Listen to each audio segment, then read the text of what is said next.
प्रेम से बोलिए गौरी पुत्र गणेश भगवान जी की जय।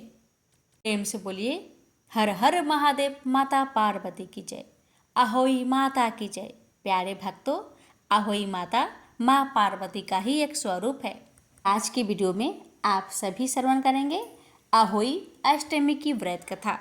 आज के दिन जो भी माता श्रद्धा पूर्वक इस व्रत को करती है तथा अहोई माता की इन पावन कथाओं को श्रवण करती है तो अहोई माता की कृपा से संतान पर आने वाली सभी विपत्तियां टल जाती है।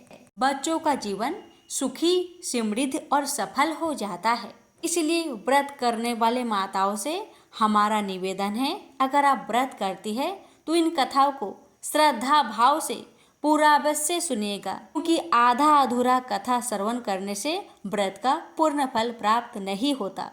इसलिए कथा को श्रद्धा भाव से प्रसन्नचित मन से पूरा सुनिएगा और इस कथा को अन्य भक्तों के पास भी शेयर कीजिएगा। आइए प्यारे बहनों, अपने संतान की मंगल कामना को करते हुए इस कथा को बड़े ही श्रद्धा से श्रवण करते हैं। अहोई अष्टमी की कथा। एक साहूकार था जिसके साथ बेटे, बहुएं और एक बेटी थी। कार्तिक के महीने में दीपावली से पहले अष्टमी को अपने मकान की लिपाई पुताई करने के लिए सातों बहुएं अपनी एकलौती ननद के साथ जंगल में जाकर खदान में मिट्टी खोद रही थी। वहां पर स्याहू की माद थी। मिट्टी खोदते समय ननद के हाथ से कुदाली स्याहू के बच्चे को लग गई और वह तुरंत मर गया। इससे स्याहू माता बहुत नाराज हो गई और बोली कि मैं तेरी कोख बांधूंगी। ननद अपनी सातों भाभियों से बोली कि आप में से कोई अपनी कोख बंधवा लो। तब 6 भाभियों ने अपनी कोख बंधवाने से इनकार कर दिया, परंतु छोटी भाभी ने सोचने लगी कि यदि मैंने भी अपनी कोख नहीं बंधवाई तो सासू जी नाराज होगी। यह सोचकर ननद के बदले में छोटी भाभी ने अपनी कोख बंधवा ली। इसके बाद छोटी बहू के जो बच्चा होता वह 7 दिन का होकर मर जाता। एक दिन उसने पंडित जी को बुलाकर पूछा कि मेरी संतान 7वें दिन मर जाती है, इसके लिए मैं क्या करूं? तब पंडित ने कहा कि तुम सुरही गाय की सेवा करो। सुरही गाय स्याहू माता की भाईली है, वह तेरी कोख खुलवा देगी, तब ही तेरा बच्चा जिएगा। अब वह बहुत जल्दी उठकर चुपचाप सुरही गाय के नीचे साफ सफाई कर आती। गाय एक पैर से लंगड़ी थी। गौ माता बोली कि हर रोज उठकर कौन मेरी सेवा कर रहा है, मैं आज देखूंगी। गौ माता खूब सवेरे उठी तो क्या देखती है कि साहूकार की बेटे की बहू उसके नीचे साफ सफाई कर रही है। गौ माता बहू से बोली, क्या मांगती है? साहूकार की बहू बोली कि स्याहू माता तुम्हारी भाईली है और उसने मेरी कोख बांध रखी है, मेरी कोख खुलवा दो। गौ माता ने कहा, अच्छा।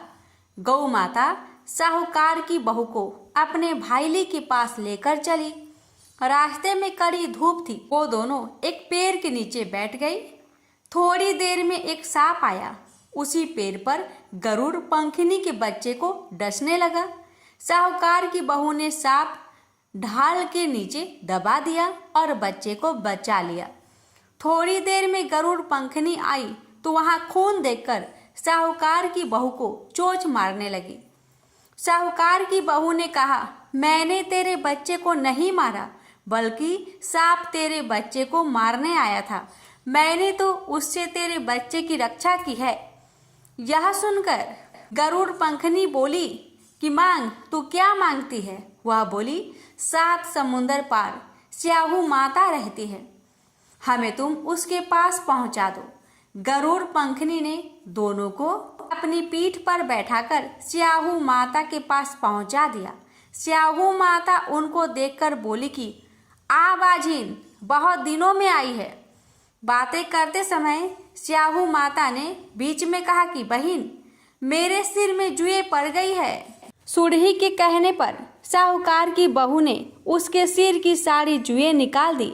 इस पर स्याहू माता ने प्रसन्न होकर कहा कि तूने मेरे सिर में बहुत सलाई फेरी है, इसलिए तेरे 7 बेटे और 7 बहू होगी। वह बोली कि मेरे तो एक भी बेटा नहीं है। 7 बेटे कहाँ से होंगे? स्याहू माता बोली, वचन दिया है, वचन से फेरू तो धाबी की कुंड पर कंकरी होऊं। साहूकार की बहू बोली कि मेरी कोख तो तुम्हारे पास बंद पड़ी है। यह सुन स्याहू माता बोली कि तूने तो मुझे ठग लिया। मैं तेरी कोख खोलती तो नहीं थी, पर अब खोलनी पड़ेगी। जा, तेरे घर पर तुझे 7 बेटे 7 बहुएं मिलेंगी। तू जाकर 7 उद्यापन करियो, 7 होई बनाकर 7 कराही करियो। वह लौटकर घर आई तो वहाँ देखा कि 7 बेटे 7 बहू बैठी है। उसने 7 होई बनाई, 7 उद्यापन किए, 7 कराही करी। शाम के समय जेठानियाँ आपस में कहने लगी कि जल्दी जल्दी धोक पूजा कर लो। कहीं छोटी बच्चों को याद करके रोने लगे। थोड़ी देर में उन्होंने अपने बच्चों से कहा, अपनी चाची के घर जाकर देख कर आओ कि आज वह अभी तक रोई क्यों नहीं। बच्चों ने आकर कहा कि चाची तो होई बना रही है, खूब उद्यापन हो रहा है। यह सुनते ही जेठानियाँ दौड़ी दौड़ी वहाँ आई और आकर कहने लगी कि तूने कोख कैसे खुलवाई? उसने कहा, तुमने तो कोख बंधवाई नहीं थी, सो मैंने कोख बंधवा ली थी, परंतु अब स्याहू माता ने दया करके मेरी कोख खोल दी है। हे स्याहू माता, जैसे साहूकार के बेटे की बहू की कोख खोली, वैसे ही हमारी और सब परिवार की बहुओं की कोख खोलती जाना। कहानी कहते की, सुनते की, हुकारा भरते की। प्रेम से बोलिए अहोई माता की जय।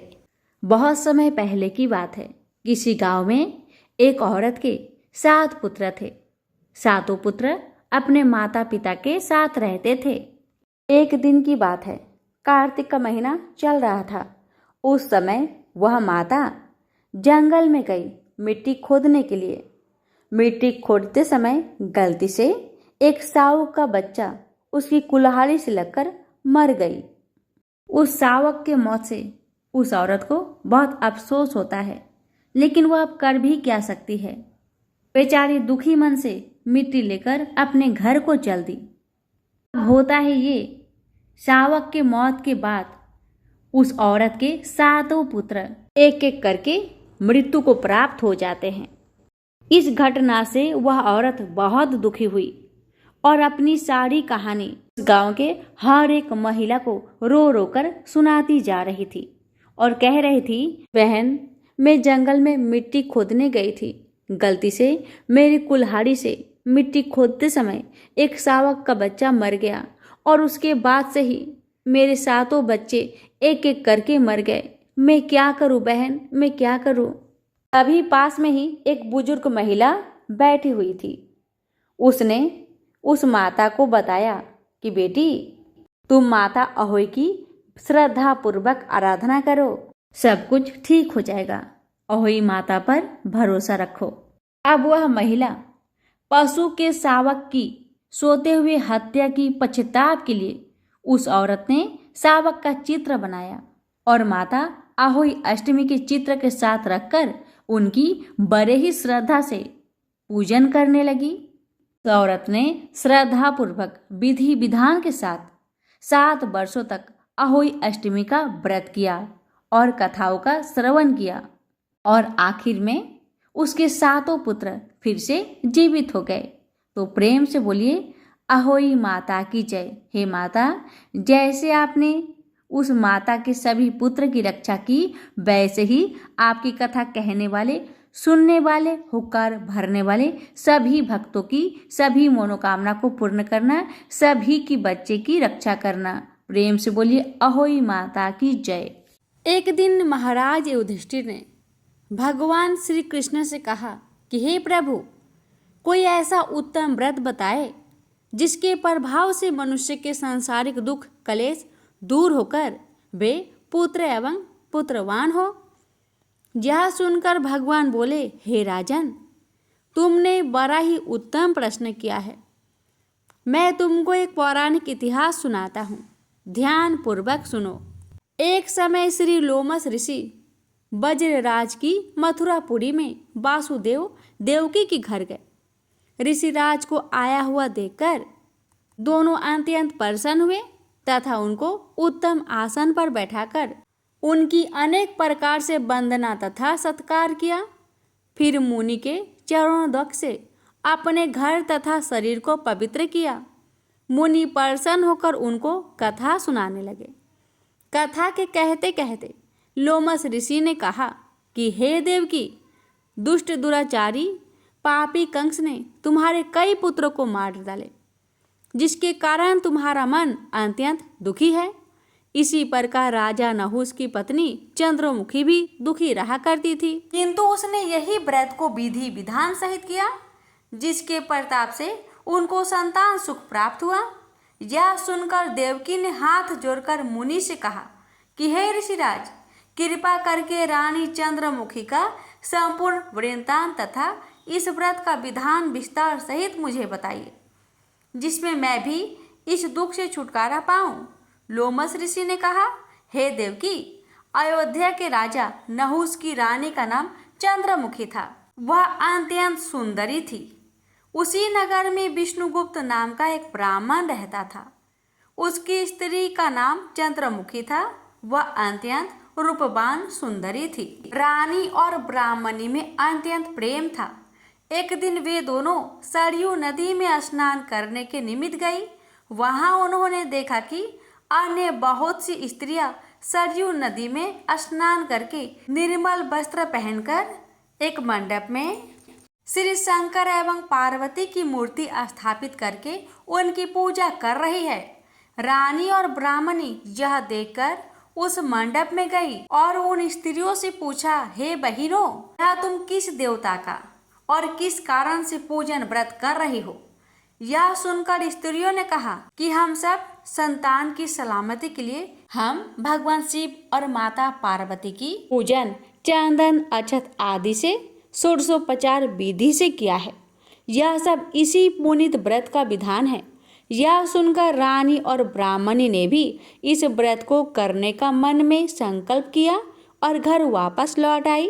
ब्राह्मणी भद्रमुखी तो इस व्रत को नियम पूर्वक करती रही, किंतु रानी राजमद के कारण कभी इस व्रत को करती, कभी भूल जाती।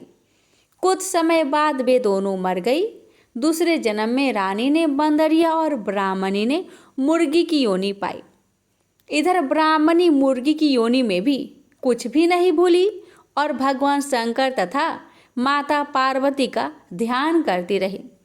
उधर रानी बंदरिया की योनि में थी तो रानी सब कुछ भूल गई। थोड़ी समय के बाद इन दोनों ने यह देवी त्याग दिया। अब इनका तीसरा जन्म पुनः मनुष्य योनि में हुआ। उस ब्राह्मणी ने तो एक ब्राह्मण के यहाँ कन्या के रूप में जन्म लिया तथा रानी को एक राजा के यहाँ राजकन्या के रूप में जन्म मिला। उस ब्राह्मण कन्या का नाम भूषणा देवी रखा गया तथा विवाह योग्य होने पर उसका विवाह गोकुल निवासी अग्निभील नामक एक ब्राह्मण से कर दिया। भूषण देवी इतनी सुंदर थी कि वह आभूषण रहित होते हुए भी अत्यंत सुंदर लगती थी कि कामदेव की पत्नी रति भी उसके सम्मुख लजाती थी। भूषणा देवी के अत्यंत सुंदर सर्वगुण संपन्न चंद्रमा के समान धर्मवीर कर्मनिष्ठ सुशील स्वभाव वाले 8 पुत्र उत्पन्न हुए और वह श्रद्धा पूर्वक व्रत करने का फल था। और दूसरी ओर भक्तों, शिव विमुखी रानी के गर्भ से कोई पुत्र नहीं हुआ और वह निसंतान दुखी रहने लगी। रानी और ब्राह्मणी में जो प्रीति पहले जन्म में थी वह अब भी बनी हुई थी। रानी तथा वृद्धावस्था को प्राप्त होने लगी। तब उसके एक गूंगा बहरा तथा बुद्धिहीन अल्पायु वाला पुत्र हुआ और वह 9 वर्ष की आयु में इस क्षण भंगुर संसार को छोड़कर चला गया। अब तो रानी पुत्र शोक में अत्यंत दुखी और व्याकुल रहने लगी। देवयोग से एक दिन भूषणा देवी ब्राह्मणी रानी के यहाँ अपने सब पुत्र को लेकर जा पहुंची। रानी का हाल सुनकर उसे बहुत दुख हुआ, किंतु इसमें किसी का क्या बस। कर्म और प्रबंध के लिखे को स्वयं ब्रह्मा जी भी नहीं भेट सकते। रानी कर्मच्युत भी थी, इसी कारण उसे यह दुख देखना पड़ा। इधर रानी उस ब्राह्मणी के ऐसे वैभव और 8 पुत्र को देखकर उससे ईर्ष्या करने लगी तथा उसके मन में पाप उत्पन्न होने लगा।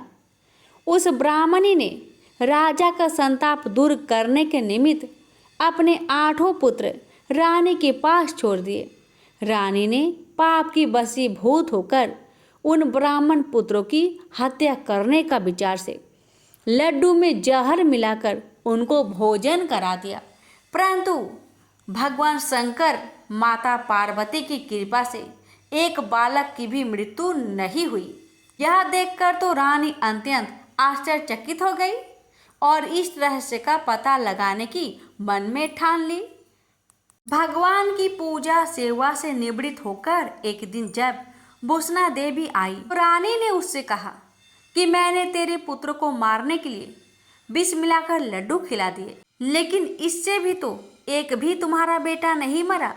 तूने ऐसा कौन सा दान पुण्य व्रत किया है जिस कारण तेरे यह पुत्र नहीं मरते? तू नित्य सुखी भोग रही है। तू बड़ी ही सौभाग्यवती है। इस सब का भेद तू निष्कपट होकर समझा। मैं तेरी बड़ी ऋणी रहूंगी। रानी के ऐसे दीन वचन सुनकर बुसना ब्राह्मणी कहने लगी, हे रानी सुनो, तुमसे 3 जन्म का हाल कहती हूँ, सो ध्यान पूर्वक सुनना। पहले जन्म में तुम राजा नहुस की पत्नी थी और तुम्हारा नाम चंद्रमुखी था। मेरा नाम भद्रमुखी था और ब्राह्मणी थी। हम तुम अयोध्या में रहते थे और मेरी तेरी बड़ी प्रीति थी। एक दिन हम तुम दोनों सरयू नदी में स्नान करने गए और दूसरी स्त्रियों को अपने संतान की सलामती के लिए व्रत करता देख, शिव जी का पूजन अर्चन करता देखकर दोनों ने इस उत्तम व्रत को करने की संकल्प लिया था। तुम तो राज मद के कारण सब भूल गई। जिससे झूठ बोलने को तुमको दोष लगा, उसे तुम आज भी भोग रही हो। मैंने इस व्रत को आचार विचार सहित नियम पूर्वक सदैव किया और आज भी करती हूँ। दूसरे जन्म में तुमको बंदरिया का जन्म मिला तथा मुझे मुर्गी की योनि मिली।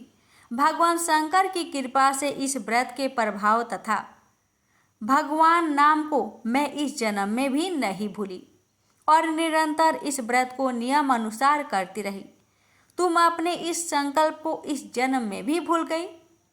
मैं तो समझती हूँ कि तुम्हारे ऊपर यह जो भारी संकट है उसका एकमात्र यही कारण है और दूसरा कोई नहीं। इसलिए मैं कहती हूँ तुम भी अब इस व्रत को नियम से करो, कदाचित तुम्हारा संकट दूर हो जाएगा। लोमस ऋषि ने कहा कि हे देवी, बुसना ब्राह्मणी के मुख से अपने पूर्व जन्म की कथा तथा व्रत के संकल्प की बात सुनकर रानी को भी पुरानी बातें याद आ गई और वह पश्चाताप करने लगी। अब रानी बुसना ब्राह्मणी के चरणों में पड़ क्षमा याचना करने लगी और भगवान शंकर पार्वती की अपार महिमा की गीत गाने लगी। उसी दिन से रानी ने नियम अनुसार इस व्रत को किया, जिसके प्रभाव से रानी को संतान सुख भी मिला तथा संपूर्ण सुख को भोगकर वह रानी शिवलोक को गई। इस कथा को जो भी माताएं श्रद्धा पूर्वक श्रवण करती है उसे संतान सुख, समृद्धि और खुशहाली अवश्य प्राप्त होती है। तो प्रेम से बोलिए हर हर महादेव, माता पार्वती की जय, गौरी गणेश की जय, अहोई माता की जय। प्यारे भक्तों, मैं आपको बता दूं, अहोई माता माँ पार्वती का ही एक रूप है। अब आइए श्रवण करें विनायक जी की कहानी। एक बार विनायक जी महाराज एक चुटकी में चावल और एक में दूध लेकर घूम रहे थे और कह रहे थे कि कोई मेरी खीर बना दे। एक बुढ़िया माई बोली कि ला मैं खीर बना दूँ। वह एक कटोरा ले आई। तब विनायक जी बोले कि बुढ़िया माई कटोरा क्यों लाई है, भगोना लाकर चढ़ा दे। तब बुढ़िया माई बोली कि इतने बड़े भगोने का क्या करेगा, कटोरा ही बहुत है। विनायक जी ने कहा कि तू चढ़ाकर तो देख। बुढ़िया माई ने भगोना चढ़ा दिया और चढ़ाते ही वह दूध से भर गया। फिर विनायक जी ने कहा कि मैं बाहर जाकर आता हूँ, तू खीर बनाकर रखियो। खीर बनाकर तैयार हो गई, परंतु विनायक जी महाराज नहीं आए तो बुढ़िया माई का मन ललचा गया। वह दरवाजा बंद करके खीर खाने लगी और बोली कि विनायक जी महाराज भोग लगाऊं, और खीर खाने लगी। इतने में विनायक जी आए और बोले, बुढ़िया माई खीर बना ली? बुढ़िया बोली, हाँ, आकर जिम लो। विनायक जी बोले, मैंने तो जिम लिया, जब तू जिमने लगी तभी मैंने भोग लिया था। तब बुढ़िया माई बोली कि तुमने तो मेरा पर्दा हटा दिया, परंतु किसी और का पर्दा मत हटाना। तब विनायक जी महाराज ने खूब धन दौलत भर दिए। हे विनायक जी महाराज, जैसे बुढ़िया माई को दिया वैसे कहते सुनते अपने सब परिवार को देना। प्रेम से बोलिए विनायक भगवान की जय। अहोई माता की आरती। जय अहोई माता, जय अहोई माता, तुमको निश दिन ध्यावत हर विष्णु विधाता। ब्रह्मानी रुद्रानी कमला तू ही है जगमाता, सूर्य चंद्रमा ध्यावत नारद ऋषि गाता। ओम जय अहोई माता, माता रूप निरंजन, सुख संपत्ति दाता। जो कोई तुमको ध्यावते नित मंगल पाता। ओम जय अहोई माता। तुम बिन सुख ना होबे, ना कोई पुत्र पाता। खान पान का वैभव तुम बिन नहीं आता।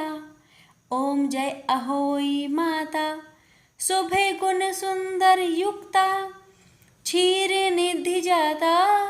रतन चतुर्दश तोकु कोई नहीं पाता। ओम जय अहोई माता, श्री अहोई माँ की आरती जो कोई गाता। उर उमंग अति उपजे, पाप उतर जाता। ओम जय अहोई माता, मैया जय अहोई माता। क्षमा प्रार्थना। हे अहोई माता, मैं आपकी आह्वान अर्थात आपको बुलाना नहीं जानती हूँ, न विसर्जन अर्थात न ही आपको विदा करना जानती हूँ। मुझे आपकी पूजा भी करनी नहीं आती है, कृपा करके मुझे क्षमा करें। ना मुझे मंत्र का ज्ञान है, न ही क्रिया का। मैं तो आपकी भक्ति करना भी नहीं जानती। यथासंभव पूजा कर रही हूँ, कृपा करके मेरी भूल को क्षमा कर दे और पूजा को पूर्णता प्रदान करे। मैं भक्त हूँ, मुझसे गलती हो सकती है। हे अहोई माता, मुझे क्षमा कर दे, मेरे अहंकार को दूर कर दे। मैं आपकी शरण में हूँ। प्रेम से बोलिए अहोई माता की जय हो।